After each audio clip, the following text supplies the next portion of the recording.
Tudo bem? Eu sou o pastor Giovanni, eu tenho uma palavra de Deus para o seu coração. Estamos aqui em Neemias capítulo 4, aqui é a palavra de Deus, nosso tesouro, a lâmpada para os nossos pés, a luz para o nosso caminho.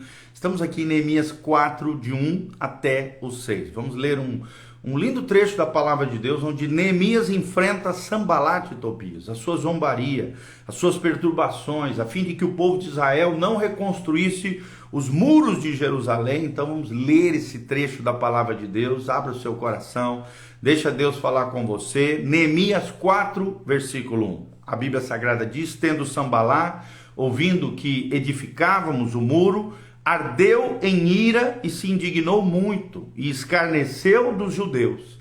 Então falou na presença de seus irmãos, os exércitos de Samaria, e disse: que fazem esses fracos judeus? Vamos permitir isso? Sacrificarão? Darão cabo à obra num só dia? Renascerão? Acaso dos montes de pó, das pedras que foram queimadas? E estava com ele Tobias o amonita, e disse: ainda que edifiquem, vindo uma raposa, derrubará o seu muro de pedra. E aí Neemias começa a orar ao Senhor, no versículo 4, ouve, ó nosso Deus, pois estamos sendo desprezados, caia o seu opróbrio, ou seja, a sua vergonha, sobre a cabeça deles, e faze que sejam despojos numa terra de cativeiro. Não lhes encubra iniquidade, e não se risque de diante de ti o seu pecado, pois te provocaram a ira e na presença de muitos dos que edificavam. Assim edificamos o muro, e todo o muro se fechou, até a metade da sua altura, porque o povo tinha ânimo para trabalhar. Vou repetir: porque o povo tinha ânimo para trabalhar. Então, vemos aqui Neemias enfrentando problemas, perturbações, zombarias, através desses dois personagens bíblicos, Sanbalá e Tobias. Fala comigo: sempre haverá um Sanbalá e Tobias. Sempre haverá, para todo grande projeto de Deus, para toda grande obra de Deus, através da nossa vida, ou em nós, ou através de nós, sempre haverá Sanbalá e Tobias, que representam os perturbadores, os zombadores de Deus, aqueles que não querem ver o progresso e o avanço do reino de Deus em nós ou através de nós. Neemias teve que superar, sim, essas dificuldades, com o mesmo tipo de peste que incomoda grandes líderes ainda hoje. Os perturbadores, aqueles que atormentam, aqueles que fazem todo o possível para impedirem o progresso do reino de Deus. Sanbalá era o grande nome da lista daqueles que incomodaram Neemias na execução desse grande projeto de reconstrução dos muros de Jerusalém. Tão rápido quanto os muros de Jerusalém começarem a ser erguidos em volta da cidade de Jerusalém, a cidade de Davi, a cidade do grande rei Jesus de Nazaré, que reinará sobre tudo e sobre todos, Sanbalá sim começou a agir. Ele sabia que a restauração dos muros de Jerusalém também iriam levar Jerusalém a uma nova importância comercial, política, a cidade de Jerusalém. Então Sanbalá gostava do seu status que ele detinha, por isso tinha um vasto interesse em que Jerusalém permanecesse na situação vergonhosa, deplorável que se encontrava. Por essa razão, ele iniciou seus esforços para impedir o trabalho dos judeus. Vou repetir: impedir o trabalho dos judeus, ou do povo de Deus, para nós hoje.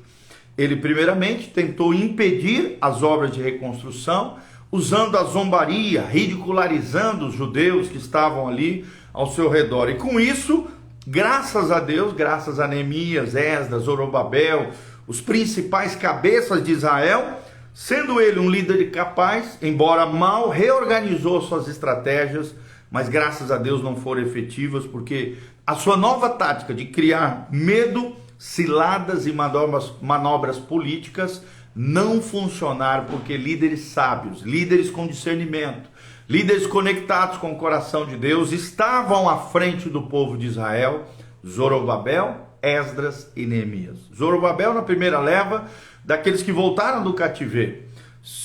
Esdras, aquele que reparou e restaurou o templo de Jerusalém. E Neemias, o reparador e o restaurador das portas e dos muros da cidade de Jerusalém. A diferença entre Neemias de um lado e Sanbalat do outro dificilmente poderia ser melhor caracterizada. A característica da liderança de Neemias levou a contornar cada tentativa negativa, maligna, diabólica de Sanbalat, e ainda munir-se de empenho para alcançar o que tinha sido projetado: reconstruir os muros, reparar as brechas, restaurar as portas, as 12 portas da cidade de Jerusalém. Líderes, homens e mulheres de Deus de hoje podem aprender valiosas lições ao estudarem os ardis do inimigo, aqui representado por Sanbalat com seus esquemas, suas ameaças.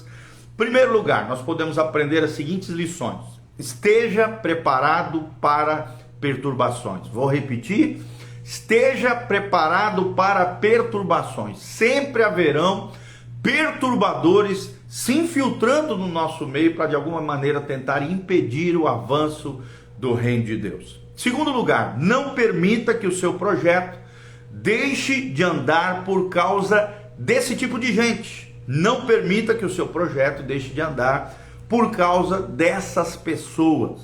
Terceiro lugar, confie em Deus para que Ele proteja você e a sua reputação. Vou repetir o terceiro ponto, é muito importante. Confie em Deus para que Deus proteja você e a sua reputação. Quem defende a nossa reputação, quem defende a nossa vida é o próprio Deus. Se somos de Deus, a Bíblia diz: quem nos justificará? É o próprio Deus que nos justifica através de Jesus. E por último, em quarto lugar, mantenha as suas mãos no arado, no trabalho, diligentemente, não olhe para trás. Vou repetir: mantenha as suas mãos no arado, no projeto, no plano, no propósito, no trabalho, e não olhe para trás. 4 princípios que aprendemos nesse episódio, principalmente no 6 aqui. Vemos que assim edificamos o muro, todo o muro se fechou até a metade da sua altura, porque o povo tinha ânimo para trabalhar. Quem é que dava esse ânimo? Neemias, o líder segundo o coração de Deus, um líder eficaz, um líder que não se deixou abalar pelas perturbações que estavam ao seu redor. Esteja preparado para perturbações. Segundo lugar, não permita que seu projeto deixe de andar por causa das pessoas negativas, os perturbadores. Terceiro lugar, confie em Deus para que Ele proteja você e a sua reputação. E em quarto lugar, mantenha as suas mãos no arado e não olhe para trás. Então, vemos aqui Neemias comprometido em rebater os problemas que estavam ao seu redor. Uma das maiores provações para a liderança é como lidar com a oposição criada por outras pessoas. Neemias enfrentou as táticas mais usuais dos seus opositores. Primeiro, a ridicularização, Neemias 4, de 1 a 3. Segundo, a resistência, Neemias 4, de 7 a 8. Terceiro, os boatos, Neemias 4, de 11 a 12. No entanto, ele conseguiu dar as contrapartidas corretas, ou seja, a resposta correta diante dos problemas, diante das dificuldades, da seguinte maneira: ele confiou em Deus, Neemias 4, de 4 a 5, ele respeitou a oposição, Neemias 4, versículo 9, ele reforçou os pontos fracos ao redor dos muros, Neemias 4, versículo 13, ele tranquilizou o povo, Neemias 4, 14, ele recusou-se a parar, Neemias 4, 15, e ele renovou continuamente o ânimo do povo, Neemias 4, de 16 a 23. Então ele, vou repetir, confiou em Deus, respeitou a oposição, Sanbalat e Tobias, aqui à frente dos opositores, dos perturbadores. Em terceiro lugar, reforçou os pontos fracos ou frágeis. Em quarto lugar, tranquilizou o povo. Em quinto, recusou-se a parar. E em sexto lugar, renovou continuamente o ânimo do povo, que continuou, e em 52 dias conseguiram reparar, restaurar as portas, os portais de Jerusalém e os muros completamente. É um milagre, gente, que nós vemos na história de Israel, na história do povo de Deus, essa restauração dos muros protetores ao redor da cidade de Jerusalém, que durou esses muros até o ano 70 depois de Cristo, quando o general Tito aí sim invade a cidade de Jerusalém e queima suas portas, derruba os seus muros, destrói a cidade, e aí acontece aquilo que a história chama de diáspora judaica, onde cerca de 150 mil judeus escaparam das guerras ali do general Tito para as diversas regiões do mundo, mas mais de 950 mil judeus, quase 1 milhão de pessoas, morreram ou de fome, ou de doenças, ou através da espada dos soldados do general Tito. Então, enquanto o capítulo 4 de Neemias trata dos problemas externos que eles tiveram de enfrentar, o capítulo 5 de Neemias trata de problemas internos que surgiram, desentendimentos com relação à divisão de alimentos, com a posse das propriedades, questões envolvendo tributos e taxas. A persistência é a última qualidade a ser medida na nossa vida, na nossa liderança, na nossa influência. E o segredo está em conseguir sobreviver ao ataque daqueles que nos criticam. Conseguir sobreviver ao ataque daqueles que nos criticam. Neemias ensinou-nos essa lição, a permanecermos fiel ao Senhor e ao compromisso da nossa vocação, do nosso chamado, da nossa missão em Deus. Seja fiel à sua vocação, seja fiel ao mandamento de Deus, seja fiel ao propósito de Deus, ao avanço do reino de Deus na sua vida e através da sua vida. Não permita que perturbadores, opositores, zombadores tire você do foco, tire você do alvo, que é avançar o reino de Deus, que é estabelecer o propósito de Deus nessa terra. Venha a nós o teu reino, seja feita a tua vontade, assim na terra como é feita no céu. Foi a oração de Jesus na oração messiânica que nós vemos. Então, aprenda com Neemias essas coisas tremendas que nós ensinamos hoje para você. Que você guarde tudo isso no seu coração e realmente deixe Deus te usar poderosamente. Que a graça e a paz do Senhor esteja sobre você. Feche os seus olhos, coloque a mão no seu coração. Que a luz do rosto do Senhor brilhe sobre você, sobre a tua casa, sobre a tua família. Sobre tudo que você colocar as mãos, haja a bênção, a graça e a bênção do Senhor. Que haja comprometimento no seu coração. Que haja persistência como virtude na sua vida. Que haja foco, que haja diligência, trabalho árduo, coração rendido ao Senhor e a bênção de Deus sobre tudo que você colocar as mãos. Deus realize sonhos, planos, projetos.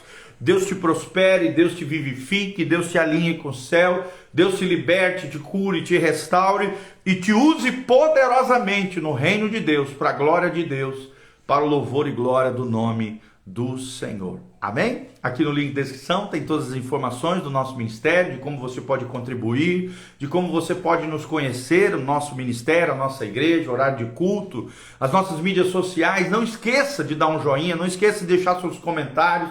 Aquilo que Deus falou para você, nos dê um relato, um testemunho de algo que aconteceu na sua vida que tenha ligação com isso que nós falamos aqui, desse devocional.